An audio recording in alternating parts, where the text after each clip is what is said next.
టాలీవుడ్ చిత్ర పరిశ్రమకు పెద్ద దిక్కెవరు? ఈ ప్రశ్నకు ఒకప్పుడు సమాధానంగా దాసరి నారాయణరావు ఉండేవారు. ఆ తరువాత మాత్రం మెగాస్టార్ చిరంజీవే ముందు వరుసగా ఉంటూ వస్తున్నారు. స్వయం కృషితో పరిశ్రమలో అంచెలంచెలుగా ఎదిగిన చిరంజీవిపై టాలీవుడ్ లో అందరికీ ప్రత్యేక గౌరవం. ముఖ్యంగా ఎవరిని ఎప్పుడూ విమర్శించని, కించపరచని మనస్తత్వం. ఇండస్ట్రీలో ఏదైనా సమస్య వచ్చినా, బయట ఏదైనా సంక్షోభం వచ్చినా ముందుగా టాలీవుడ్ తరపున కనిపిస్తుంది చిరంజీవే. అందుకే టాలీవుడ్ మాత్రమే కాదు, ఇతర పరిశ్రమలు ఇప్పుడు మెగాస్టార్ ను ప్రత్యేకంగా చూస్తున్నాయి.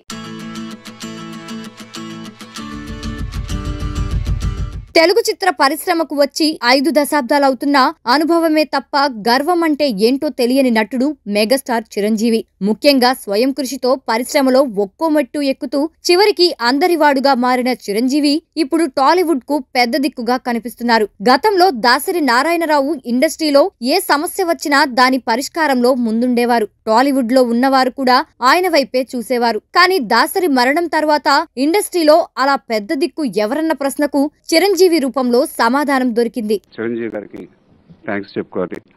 మా అందరి తరపున ఆయన ఈ టాక్స్ ఇనిషియేట్ చేసినందుకు thank you so much sir. Chiranjeevi గారు మా అందరికి ఒక దారి చూపించినందుకు చిరంజీవి గారు చాలా థ్యాంక్స్. ఎందుకంటే 5, 6, 7, 8 months నుంచి మా అంతా కన్ఫ్యూజన్ లో ఉన్నాం. చిరంజీవి గారు టాలీవుడ్ లో భిన్న కుల మతాలకు చెందిన కళాకారులు ఉంటారు. వారి నేపథ్యాలు అంతకంటే భిన్నమైనవే. అయినా సమస్యలు మాత్రం అందరికీ కామన్. అందుకే వాటిని పరిష్కరించే పెద్దన్న కోసం ఇండస్ట్రీ ఎప్పుడూ ఎదురు చూస్తూనే ఉంటుంది. అలాంటి కళాకారులకు, దర్శక నిర్మాతలకు, టెక్నీషియన్లకు పెద్ద దిక్కుగా ఉండగలగడం మామూలు విషయం కాదు. దానికి ఎంతో ఓర్పు, సహనం అవసరం. సమస్యలను పరిష్కరించే నేర్పు అవసరం. అందుకే గతంలో దాసరి నారాయణరావు, ఇప్పుడు చిరంజీవి ఆ పెద్దన్న పాత్రలకు సరిగ్గా సరిపోయారు.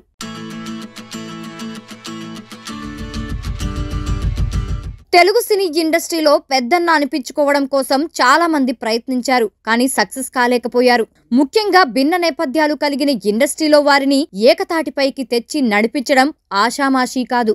ముఖ్యంగా ఇండస్ట్రీ లోపల సమస్యలే కాదు, బయట ప్రభుత్వాలతో సన్నిహిత సంబంధాలు నెరపడం, అవసరమైనప్పుడు వారి సహకారం తీసుకోవడం పెద్ద సవాలే. గతంలో ఏపీలో వైసీపీ ప్రభుత్వ హయాంలో సినీ పరిశ్రమ అత్యంత గడ్డుకాలం ఎదుర్కొంది. అప్పుడు పెద్దన్నగా చొరవ తీసుకుని అందరినీ ముందుకు నడిపించింది చిరంజీవే. ఓ దశలో సీఎంగా ఉన్న జగన్ దగ్గర చేతులు జోడించాల్సి వచ్చి అవమానాలు ఎదుర్కొన్నా పరిశ్రమ కోసం అన్నీ తట్టుకున్నారు చిరంజీవి.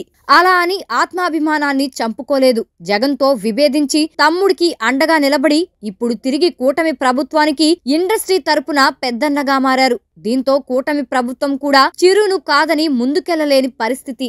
అందరి దగ్గరికి కూడా పేరు పేరున వెళ్లి పలకరిస్తున్నటువంటి శుభవేళ పద్మభూషణ్ మన megastar Chiranjeevi. Megastar, power star, అటు మెగాస్టార్, ఇటు పవర్ స్టార్.